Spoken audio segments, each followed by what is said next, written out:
Anacheteko mazuna Volt 104.3 FM na sunu dalu kunswe no yelo mo no dalu kedu ka o si adị kedu nke na-eme nwekwalu ife niile na-agakwa ọfụma na sunu no. Alright, so anacheteko maza dịka nsuwe egwu unu na mpụta mtie ngwepụta nnọọ ife njimaka ya wee bịa mana tupu anyị gaa n'iru ka nchetalụ gị na nnọọ live on YouTube. YouTube anyị bụ Volt Odenigbo. Anọkwa m na Facebook, adrọpụgo m topic ebe ahụ, chekie topic anyị ka ị nwee ike tinye ọnụ n'okwu. Kpọọ m na phone, yes, kpọọ m na phone na 0706 048 5853 ma kpọọ na 0915 570 8347. Achọrọ m imekwa ka ị malụ na anyị nọkwa na Radio Garden. Anọ m na Radio Garden in case ọ bụ na ebe ị nọ na ịmago wave anyị adịghị eru ebe ahụ, frequency adịghị eru ebe ahụ, ị ga-etinye nwa ọnụ by joining na YouTube channel Radio Garden, then comment here through Facebook, nke ọbụla so gị. Okay, so ife njimaka ya wee bịa bụ na ị nele anya na topic anyị. Ife njimaka ya wee bịa bụ maka ọ bụ na ijego na Facebook ma ọ na ijego na YouTube, ị afụ topic njimaka ya wee bịa. And maka enyi na enyi ego wee meri ya ife. So o nwere ozi nweta mmadụ wee na-asị m, can I believe na o jechalụ enyi ya nwoke ozi? Ịmago dịka jee wetelu m manuscript na school. Ihe dịka jee weta manuscript na school. Then o techere ya manuscript wee sị ya na ife oge akwụ ya 20,000 naira for mgbagharị ya. Enyi ya nwoke wee babazi ya dịka webezie iwe si ya nke bụ na ọ ya akwụ ụgwọ nọkwa o nyere ya ego moto 5,000. O si ya no ego moto ka o nyere, but no energy and time ka o ji wee gaa ebe and time and energy ọ ka iji mee ife ọzọ ka o ji wee gagharị ya jee wetere ya the manuscript. The guy wee si ya, mana I bụ friends, is this thing not ihe enyi na-emere enyi ya? Ọ sị ya yes, na onye mediri sef o ju enyi na ya 20,000. Na ọ bụ na onye ọzọ bụ ihe jerie ya bụ ozi gbagharịcha ihe ski wetere manuscript na gịnị me na ọ ya anị ya more than 20,000. So na nya wee na dia 20,000 naira mbụ just ịgbagonu ka ọ dịka na-eme n'ihe a mekwala since last year, kama na ihe o ji ọgba nkịtị bụ na ọ gbara enyi ya nwoke ahụ nkịtị ka ọ malụke n'ihe bụ uche. So no mego 3 months since the last time nani ya akpa, mana onye abụ onye nani ya na-ajụ eso nakọtakwa ọsị ya nke na-eme ya nakọtakwa ha akpa na fonu kinịkọ. So mana kịta duto ihe a meenụ ọ gbachipụzi ya nkịtị na ọ na-eweseli ya iwe n'ime obi onwe ka ọ bụ na ọ dị friend gị na ọ ya na-akpụ ya ajọ mmadụ. So wee sị ka njọ n'ụbọchị nke taa, ọ dị njọ ka ọ dị mma enyi ịgala enyi ozi narị ya ego? Kedu the best way? Because mụ ọbịa na-asị ya that na ọ bụrụ na ịma na ị chọrọ ịnị ego n'ife ịkara ime bụ ihe dịka manuscript ahụ ịmago ọ bụ na asịsị weta 5,000 esi ya na 15,000. Amara m, I was just saying ebe ọ bụ na ọ chọrọ ịnị ego, amara m ife gị nwalo ifili na enyi ya nwoke and the too entitled ka nke enyi nwoke zuru ya ozi bụ ihe dị too entitled to their friendship, ka ọ na onye nke ọzọ bụ ihe zuru enyi ya zuru ya oshi ịghọtago by isi ya o sendikwara ya dị ego just in case ọ bụ na o sendịrị ya dị ego kama na o senchara ego ahụ ịmago lọkụzi ya up naanị ya dị akpazi ifili na onye nke na-ala ego maka na o ji weta manuscript bụ ife ịmago bụ ife chọrọ extort enyi ya nwoke, because extortion bụ oshi na asịsị kwubia na in law ịghọtago na the legal terms extortion oshi. I feel that na enwere another way ọ kara handle this issue without ha nwa inwe issues or inwe disconnect na their friendship. Kpọọ m na 0706 048 5853 ma kpọọ na 0915 570 8347. Ma chekie Facebook anyị na Facebook na Volt 104.3 FM ka itinye ọnụ through our Facebook ma YouTube anyị Volt Odenigbo. Hello. Keki ime. adị m oyi ka afa gị na-ebe isi akpọ m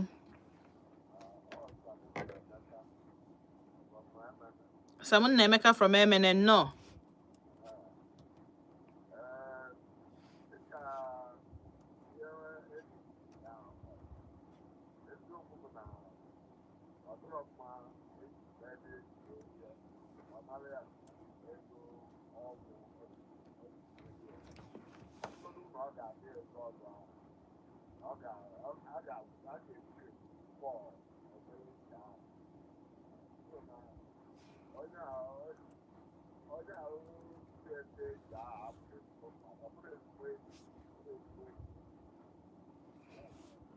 oke ị na-ekwu na nyanwa na onwe ya jelu dị ozi na ekwesịrị inye ya something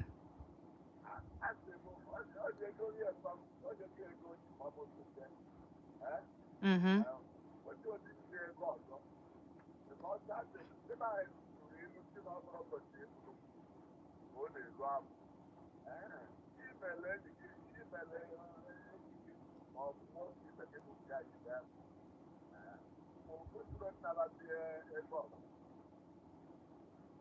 okay okay daalụ so okay unu anụgo ya ọ sị that na ebe o nyegoro ego moto na o kwesịghị inye ya ego ọzọ ịghọtago o kwesịghị inye ego ọzọ alright 07060485853 hello good afternoon. Ka ime anyị na-eme nnọọ My name is Chukwujekwu. I'm calling from Oka. Chukwujekwu from Oka nnọọ Even nke nwaanyị mere ọdụm mma ijeje na enyi nwoke na-asọcha kwa ma kwụwata na okay nke nwoke bụ ijeje jebe nke nwaanyị ụdị ego ahụ ele ahụ ahụ jere eme ego a taxmanship akọtụgo ọtago so iwe nke nwaanyị mere ọdụlọ mma imere that kind of attitude ka mma nkwụ ọnụ na ya okay daalụ okay nyenwa na onwe ya na-asị that na ego ọ nara ya dị too much na ọ bụrụ na o kwesịghị inye ya ebe ọ bụ na onye gị ego moto ego o nyere ya dị too much but asị m I have a different view well 07060485853 ma kpọọ na 09155708347 ị na-anya ị ga-afụ nọ ndị enyi na-abụ and the truth is that mama mụrụ na ndị enyi na-abụ abụ true friends because ọ bụ na ha bụ true friends so o nwere ka akalisi wee resolve this issue without fana abụ ịmago onye nke ifuba onye nke ọzọ asị onye chọọ use ya yatago ma onye nke ọzọ ifili na onye nke a chọọ extort ya ha kala inwe a consensus ọ bụ na fa value that their friendship anyway hello 07060485853 my one at 0915570847 anom na YouTube anom na Facebook anom na Radio Garden enyi jere enyi ozi narị ego ọ ihe o kwesịrị ịbụ ka ọ bụrụ ife o kwesịrị ịbụ ilo differently from these my two last callers hello ka ime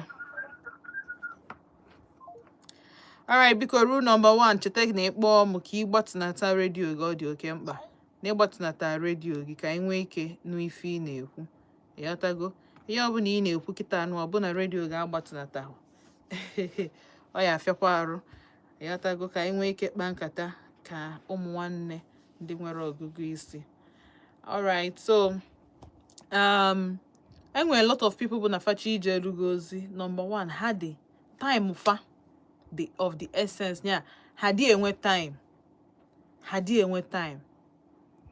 amarọ m na ụdị ndị a na-adị enwe time ha enwe the time for themselves so ha squeeze kwana out time imerụ gị ihe amarọ m na ha kwesịrị ime ya free ka ha kwesịrị itinye ya ife ịghọtago wee because time is money ego akaliji time akaliji wee mee something else ka eji wee mewere onye ọzọ something ga-abara uru not gịnwa not have friends onye ọbụla na-ekpe ekpere for each other's success and onye nke ide chọ transcript o gosi na onwe ife ọ chọọ iji ya wee mee, and for mmadụ imeli anya o gosi na ọ nọghọ in town.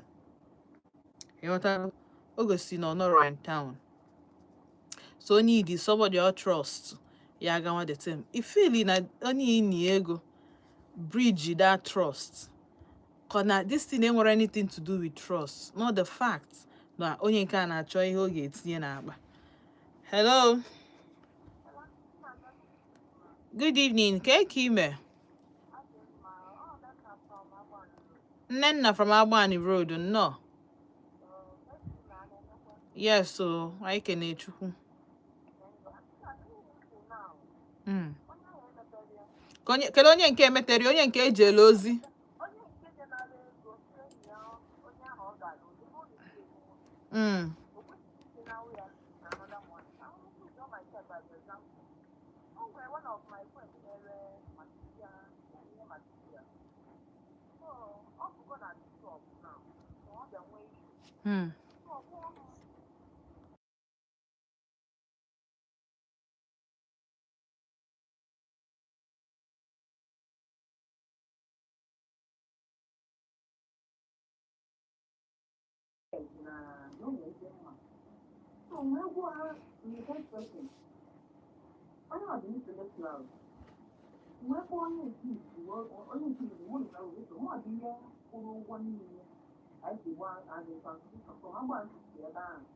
I know how much I spend.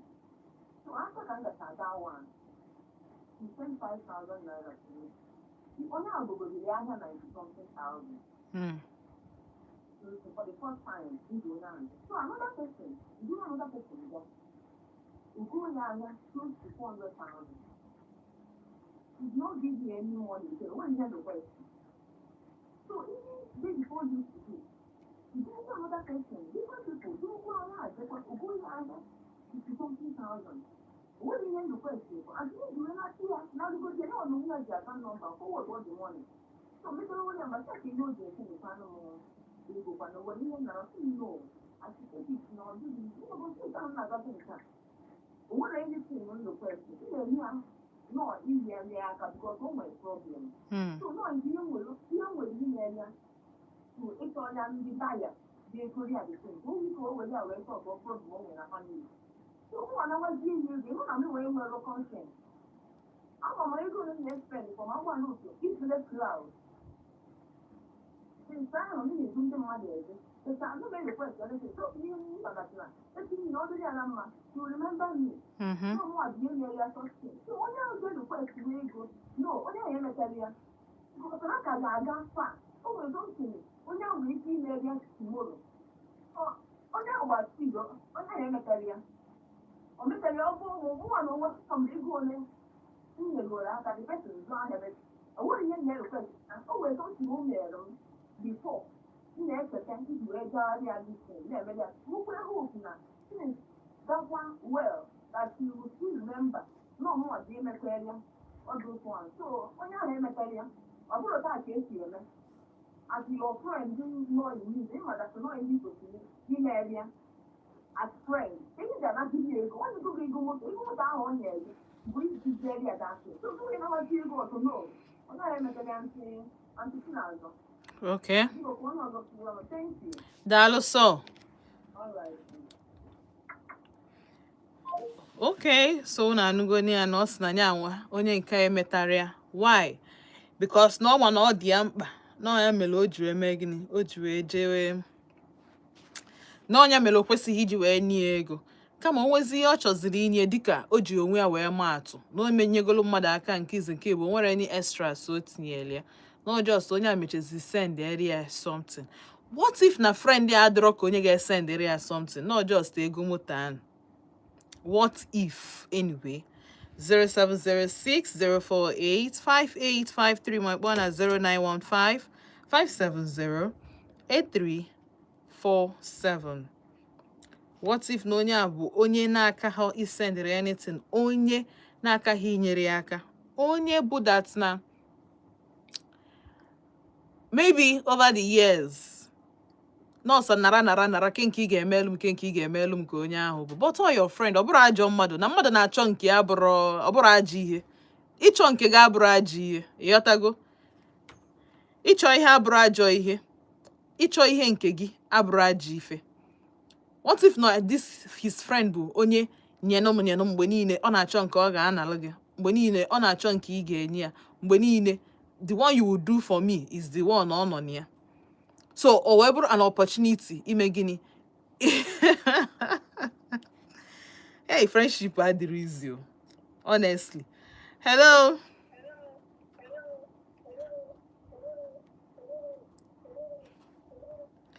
Ofu ya na-ekwu biko ịkpọ m make sure na I just nnọọ jiri nnọọ nwayọọ anyị akwụrụ onwe anyị ugwu.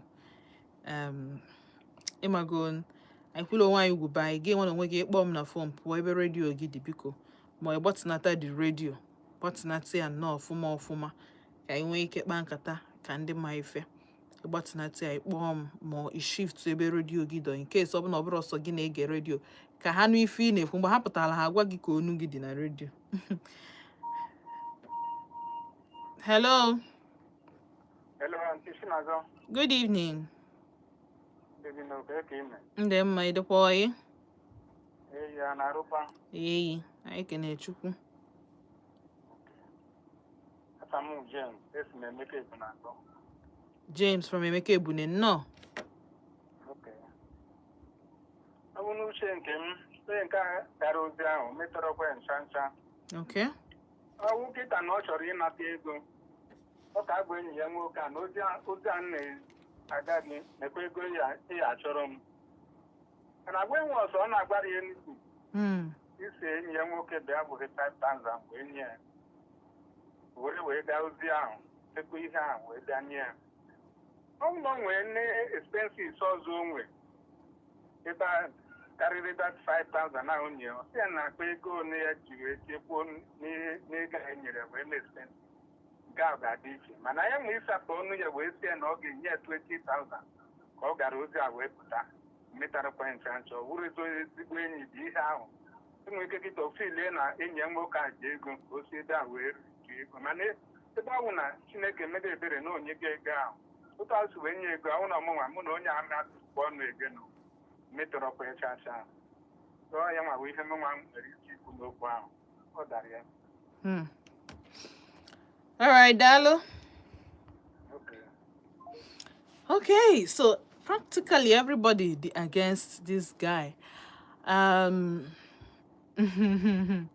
Onye ọbụla dị against the guy. Na-aga n'iru ebumnobi unu dị very, very important. In fact, the more calls nabata for this, the more mma ebe stand, because honestly, I see it differently.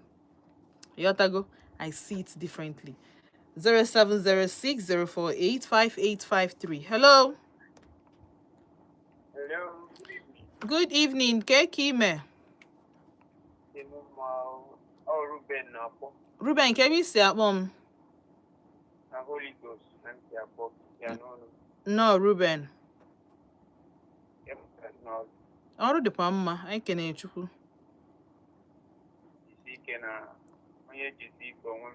Yes, so I believe. Yes. So, nwoke a tinyere enyi ya nwaanyị ozi. Ọ dị 100% in human. Ya. That girl o kwesịrị ịnakọ ya ego karịrị ego ahụ na ya. Because ụfọdụ ụmụ nwoke enyi ha nwaanyị eme biznes.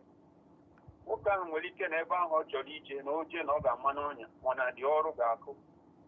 O wee were enyi ya nwaanyị wee fụdatị na enyi ya nwaanyị ga-aka ejete dị ozu ma jee ya ọfụma. Ose ndize enyi ya nwaanyị tekichere isi n'okporo ụzọ niile wee nata ọkọbara ya ọkụ. Gel wee dịbara ya ego na odikelu metere ya ọfụma because nwee ike na ọ bụ na nwoke ahụ dị ejeru ọdanye n'aka ndị checkpoint mana ịma na atọ mụmụ na-aga njem polisi adịle ha anya n'iru like ga ya stọpụọ gị ma ọ chek ma anything ma ọ ezbi mana sọsọ enyi nwoke a ma ihe ozinyere ka ma ihe dị mma ma ihe adịrọ mma. So that girl mere ọfụma ọkụ wee si iche enyi nwoke big lesson. Mmasị ya the next time ya jiri aka ya ji eji osi ka ọkụ ka o si atọ. So ndị na-ekwu na dịka emete ya ha makwara ụdị ozu a na-eze nye nwaanyị because ọ bụ na mbụ nwaanyị zụta m ụdị ozu a nwanne m ma napụta gị ego pịọ. But that time money, okay, you will never think okay. In your end, for that matter. So imagine and getting some one stuff. When you know where you want against go, the 100 of my still 100, more than 100% of whatever. So manage opportunity now you only for me against the radio. You couldn't. I am going to be on a radio. You know, now a mere advertisement, job opportunity. There are a lot of jobless or jobless. Now, go up and down in the law. One number of radio and advertising all room. One of China and see a call over to Zia. For that, for don't. So that all these jobless wandering up and down, they give the Nathan at this country, or especially in good state here. Managa and Kemwanya, Umero Fumao. Upon we cover that boy, dear Julosian. If one hour we can, I know not can do it when they pay. I know what again, young wine, we say, if we ever do Kunaga, you couldn't water better thing, a detail, when they blame the lucky of Moyana, Pukanaka, too much. You walk on my men, who's the walk among them was the new wine, take it, and I go back to Komako. I have to go to see it. Not just when you're from my own.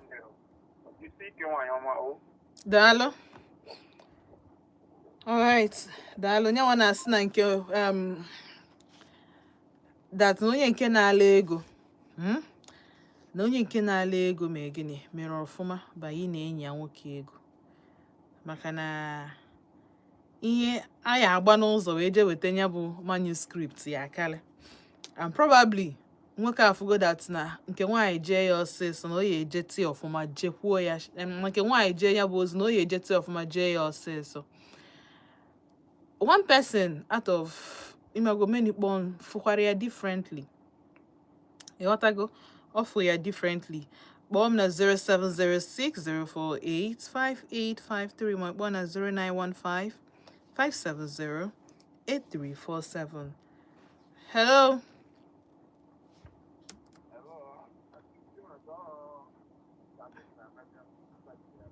Samo? No.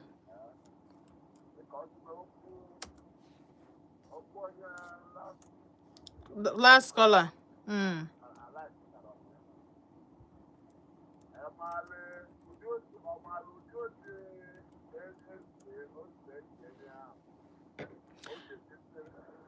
What singing all manuscript? Manuscript dịka certificate a na-ana na university mgbe ịgụchaa school. Nyanwa ka ije were ya, nyanwa ka ejizi chọbazi ọrụ ma ọ jee obodo oyibo ebe ọ bụla ị chọọ ịga.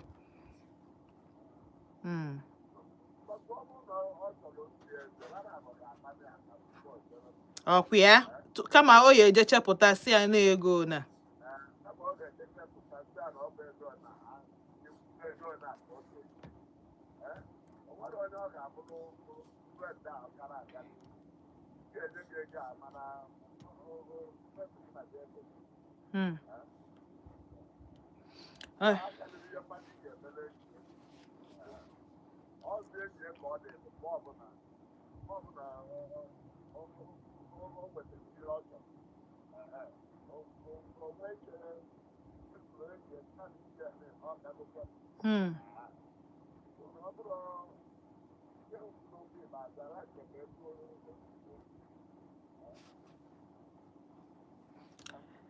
Daalụ iwe ga-adị n'ọkụ o na uche onye adị njọ o uche ya ka okwu uche onye adị njọ. Alright, so major very musical break. Just ka njenu break pụta mgbe mpụta ka ibidokwa pik wee call. Ihe niile bụ nwayọ nwayọ ọ na-aga tupu ị mara ya eruo n'isi mmiri. Ndewo.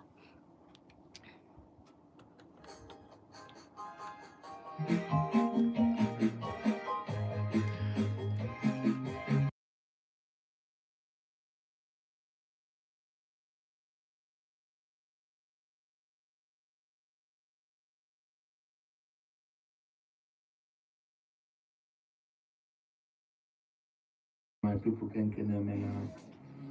It's your boy Kola. Bo Moyamone Paseba, Mona Anti Chinazo, no ODENIGBO. and on a Vote FM 104.3 or the other. Me, I know like Walla. 104.3 FM.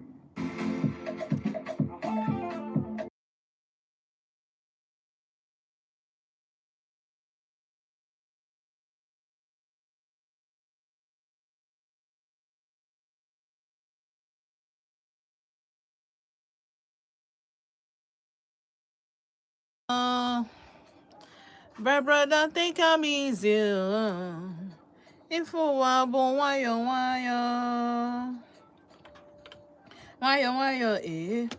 Why you? Can they believe? Kumuchuku jaga, slow and steady, slow and steady.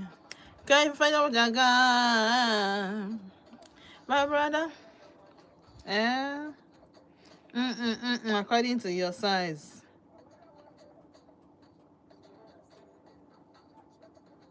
Slow and steady wins the race. The race.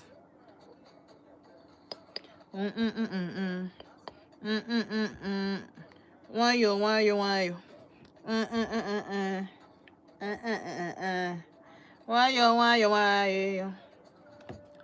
My brother, take him easy. If you want, why you? My brother, take him easy. If you want, why you? Why you? Why you? Kumuchuku jaga, slow and steady, slow and steady. Kandiama jaga.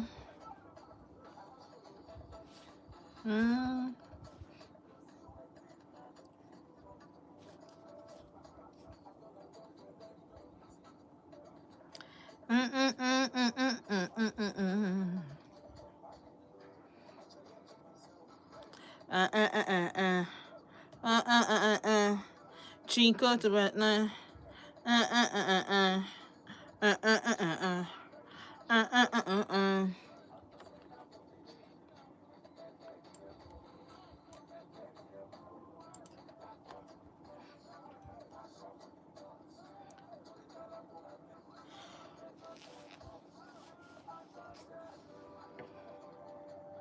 My brother, take him easy.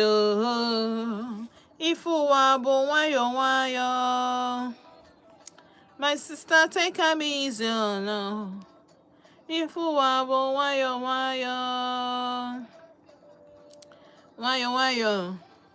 Why you? Can you jaga? Kumuchuku jaga. Slow and steady. Slow and steady. Can you jaga? Why you?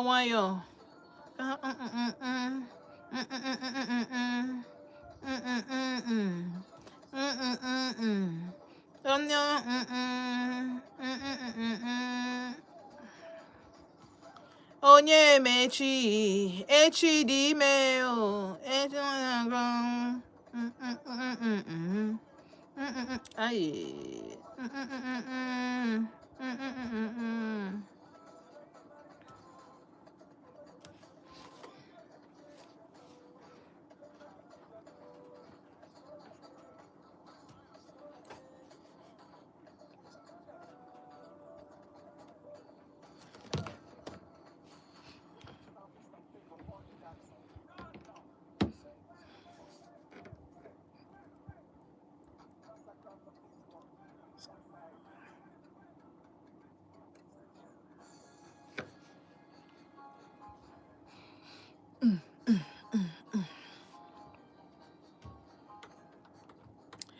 Agwa mụ na break a ga-abụ ezigbote small break just nnọọ ka m gwapụ nnọọ nwayọọ ka eji aga ka eji aga ịghọtago.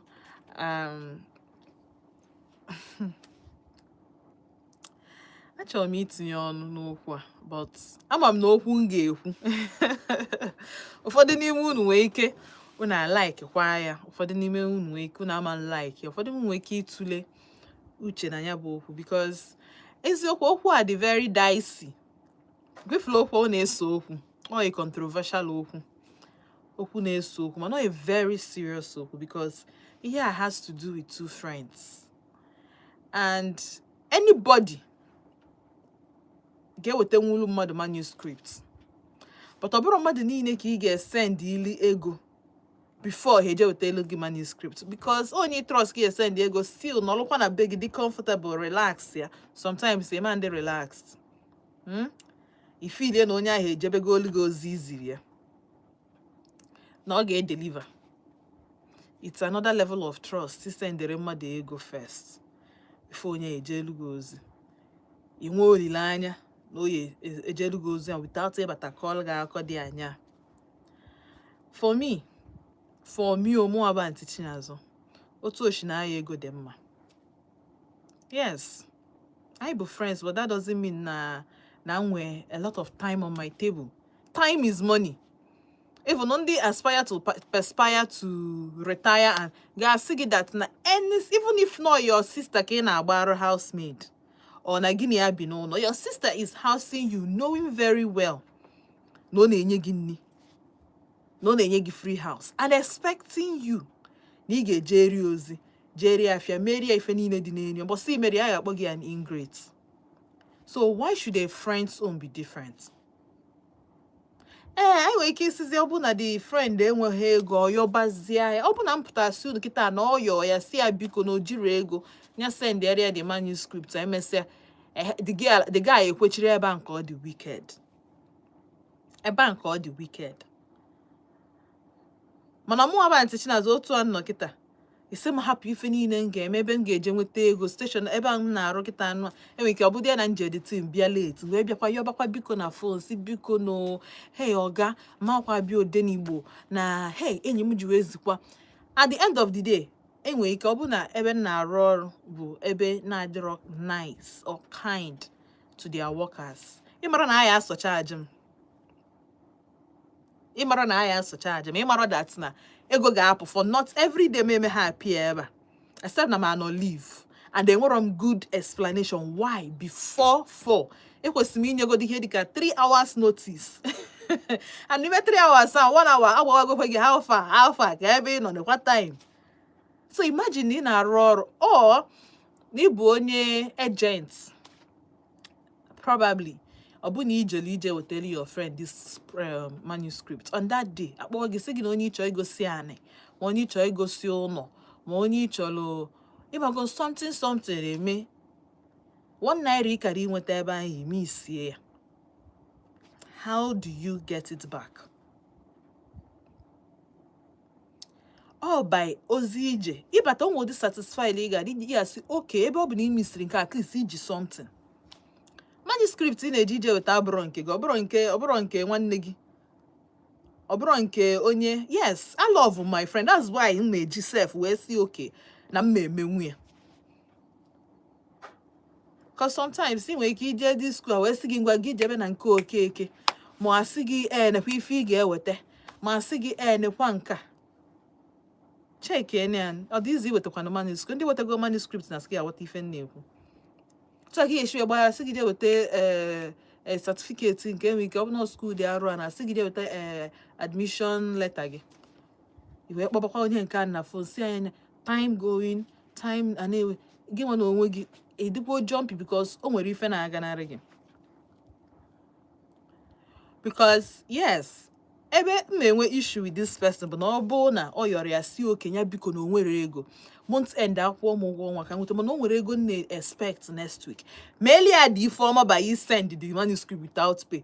That time ruzie o nyere ozi gị the money ịjụọ ya esi ya si half because more self ụdị mmadụ mmakwa ajụ gị esi ya o mmadụ nwere ike ọ bụrụzie next year after months nsị gị na ọnya na ọka so emere gị ihe na you no even say make you pay, even if na half make you send. Ịghọtago that kind thing.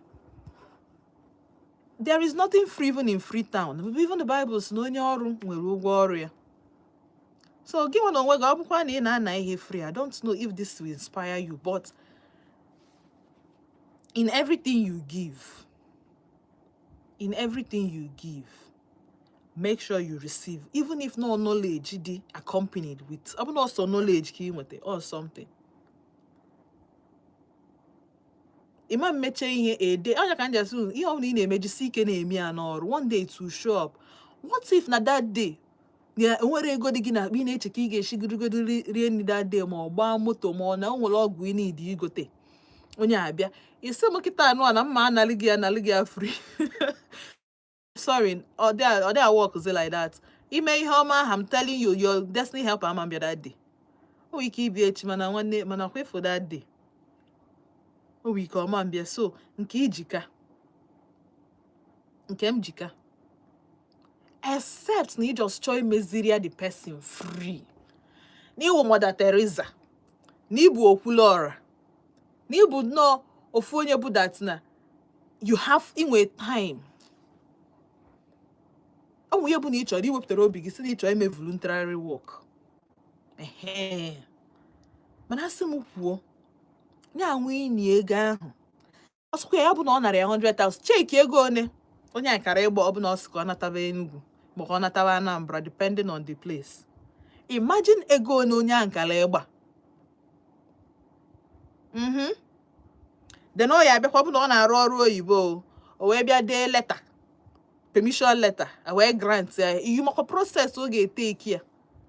Then away kwuzi okwu feeding maka na ọ na-abịa another state. Then accommodation, we come and want a free place. O want to go to a free place. O we ke ekwu n'okwu feeding, o we ke the na man we ke chukwu na Mary ebero take a day or 2 days. Ihe linni. Ihe agba moto jije na nnata. Ihe agbagoro moto je di school wee nata. Then onye nke na-ejere gị the thing, he consider her safety ya.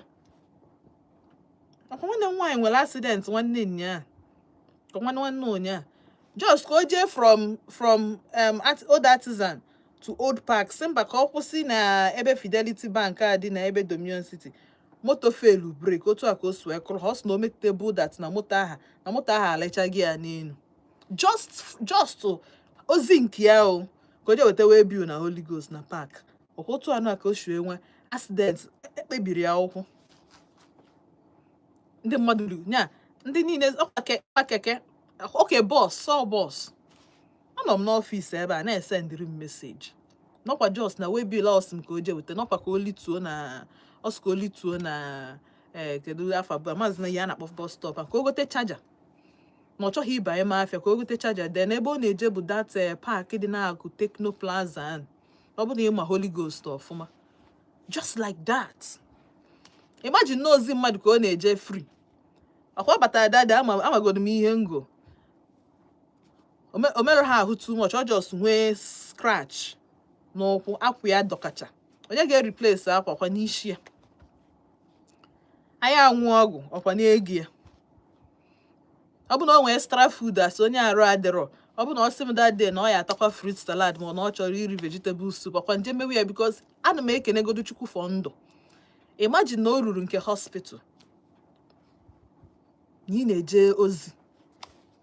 Sasị m ka nwere ihe na-ezu but at least ụmụ ya wee na-eche isi oke and enyi gị nwoke ahụ na onwe ijelu dị ozi wee sịba gị na ikwesịrị imeri ya free nye nwa na onwe ya bụrọkwa ezigbo mmadụ na-asịkwa nwụkwuo. Ihe ọ kara isi ga ya beg biko zie anụnụ ka anyị nye gị 10,000 ngwa ka anyị kwuo gị 5,000 echi ka ntị send gị 10,000 ma biko na ejiro m ego emesịa. There is nothing wrong with asking your friend, so especially ọ bụ na iji ụkwụ gị na aka gị and your energy and time and safety wee ganya bụ ije. Ọ bụ na ọ bụrụ ife oya emenwu ọ sị gị na ọma mmenwukwu ya kịta then ọ dịrịzịa gị enwe ịchọzi ịbụ Mother Christmas ma Father Christmas isi oke nwa ya hapụwa no worry. Ọ bụ na ịchọ dị enyi ya anything ị kaghị nakwudie the 5,000 ị ka esi mbanye hapụbanụ dị ego moto na ị ka dị send the account details gị except na o ji akaụntụ gị. Ọ bụrụ onye ejiri akaụntụ ị kwesịrị send the account as ozugbo mmadụ ebe isi mbanye don't worry from A to Z na ị ga-efu to the bill. Even onye gị na ya bi n'ụlọ nwere expectation gị nwa na onwe gị na-eje dị ozi mana normally ọ bụ na obe gị ị nwere ike 2 days zaba ụlọ but because ị nọ be mmadụ and feel na onye a na-emeri gị so ị ga-aza dị ụlọ. Gị nwa na onwe gị a na-azala ụlọ ife mere iji eme otu isi eme bụ ka si na house ya na-enye ya feeding Ọ nke ọbụla gị na-enyekwu ego moto o ji eje school ma na-eje ọrụ. So ka anyị cheki maka na akpọ ya no friend. Even ọ bụrụ nwanne gị sef, ị kwesịrị ị na-eje detain na ọ bụ na o jide except na o jiro the money on you just chọọ ịgbakwu ya nkịtị. So I'm wondering if there is sense in anything I'm saying. Yotago. I'm wondering no way sense n'ihe nkwu, but ọ bụ na feel kwe otherwise uche onye adị njọ. Cheta na ebe a bụ Odenigbo, uche onye adị njọ. Yotago, o nwere ife ome. Your opinion counts. The very valuable to me. More na amutakwu because mgbe ọ call the thing ask me but o nwere ihe menu na gị nwa na onwe gị na ego. All this is for both of you is okay, na ego na m ga-enye gị. Gị nwa na onwe gị asa ezigbo mmadụ ebo and ezigbo friend ebo. Isi ego onu aka gị ru inye m. Mana anya nwa na onwe bụrụkwa na ọ bụ ezigbo oyi. O kwesịrị ma hey na onye a take kwa time. The time me enwere to come. Na onye a nwekwa that time to go. Yotago.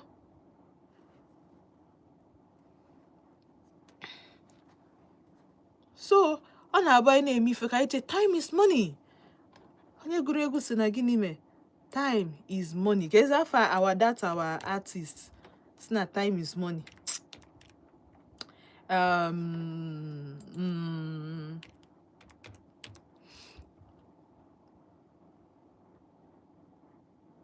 Time na money. Mike Okiri, time na money. If you use your time well, no waka waka. Nka all waka waka kaga. But for a good cause, for a friend anyway. Yatago. Manuscript abro oberife. Without manuscript, you gotta have the shores of Nigeria. I don't know any kind of achieve obodo. Now because no nari ego doesn't mean no bro mmadụ echi. No mama I'm sure no onye ahụ ebe ọ no nke ọma menkwelu mmadụ the same thing. Mama menwuru mmadụ that thing. So I don't know. But bomb na 0706-048-5853. My phone na 0915-570-8347. Hello. Good evening. Good evening. Okwa James Kwazu. Okay, James, Ganiru. Okwa noa. Okwa Chikuike maka to me, actually no uche onye adị njọ. Ọnwụ n'uche nke mụnwa. O nwere otu ọbụla anyị si wee sọ n'okwu a. Obodo na-etinyere shuga na mmanụ aṅụ. Mụnwa na onwe m ekwesịrị na enyi ya nwoke a ka enyi nwaanyị ihe ọbụla ka na-agbanwe. O metụrụ ya. Nọmba 1 bụ gịnị? Kwata na-agbanwe enyi. Edunye gị ozi kwete na ihe agara m ozi ahụ. O nwere n'oge m ji wee fọs oge nwa mana ihe emenwe mmiri ahụ. Ego nke m ji wee nye gị. And ego anyị ebi otu gị wee dị ije ahụ wee batakwa. O nwere n'oge ị gara ije ahụ wee bata isi m enyi m nwoke na ego anyị nye m n'usoro ọgwụ ahụ. Dịkwara another expenses ime n'ihe ahụ. Ego isi ijego m ozi ahụ wee bata. Ide demand for 20,000. Omekere ọmụnwa ka ọ dịzi. Ọgwụgodo na-anọ 2 days, 3 days. Ọmụnwa ka ọ dịzi. Isi gị na ihe a jide n'ozi anyị iji amụ. Onye nwe ihe a na-ekwu, ọ mkpọrọ ihe a kịta a ga-asị na mme mistake. Onye nwe ihe a na-ekwu na iwu ndị Igbo furu ego wee karịa nwanne anyị nwaanyị. Onye ọbụla a na-ekwu ego. Gịnị bụ ego? 20,000 ahụ narị kịta. Gịnị ka ọ ga-eji wee mee? Ọ bụ na n'obi isi na ọ bụ ụzọ na-adị ego. Mma agara gị ozi amana na ego na igwe nye m. Mụnwa na onwe m bunye gị ozi mana m mechie na bọjetị nọ ihe mụ na anyị na-abọ dobe gị ego a ma ije bata. Mana nke ahụ na o nwere ihe idimandị. Ịgazi ozi wee bụta. Ịgasị na m enye 20,000. Ego awụrọkwa ihe niile.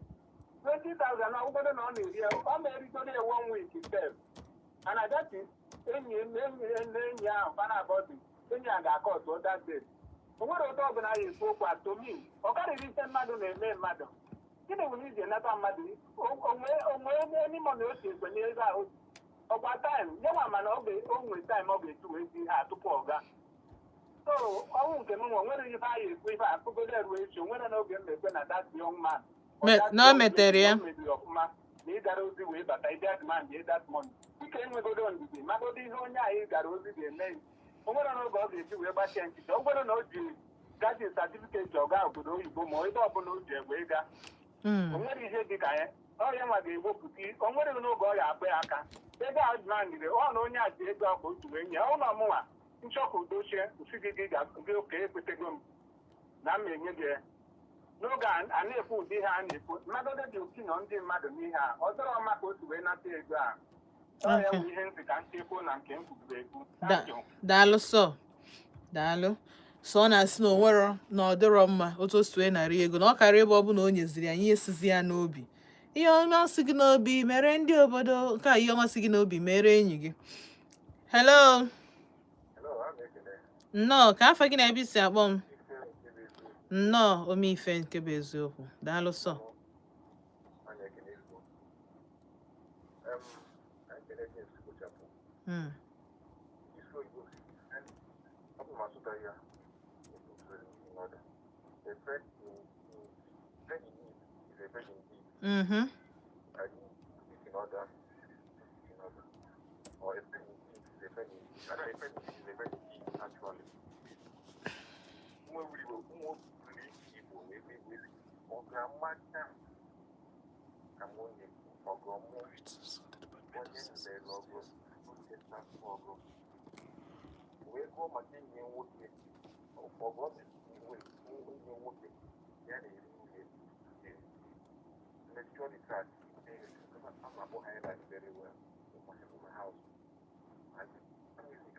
guide my life when it came to myself, when I went to I know my boy is so what am I saying? When I can't give Lego Bolo, I just look at trick on you automatically. Because that was no your women or no money and all. That is why what we did more. You have no email and money in a name because of you.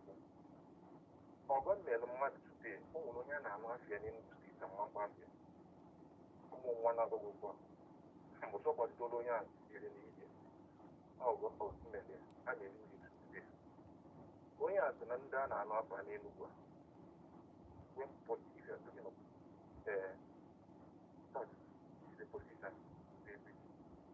ama m na ọ ga-emete n'ụwa bụ onye a na-anụ afịa so if you go for they grab everything. Oh my God, I cancel accident. No accident. I'm going to my problem. Then you start looking for a blue going out from me, there was a motor. So, you work to your own time. Then the money you make it able to take only 2 photos to them. And they ban no upload by the help of people can be going around. Okay. Have a serious problem. You know, when it comes to health. But that's now, but every time I'm not getting a career now. So I see him come today. Him I wish I did that. You know, who are now. Who is somebody in any place when I'm Lord anywhere. Oh yeah, boy, if you go to where I know you're not going to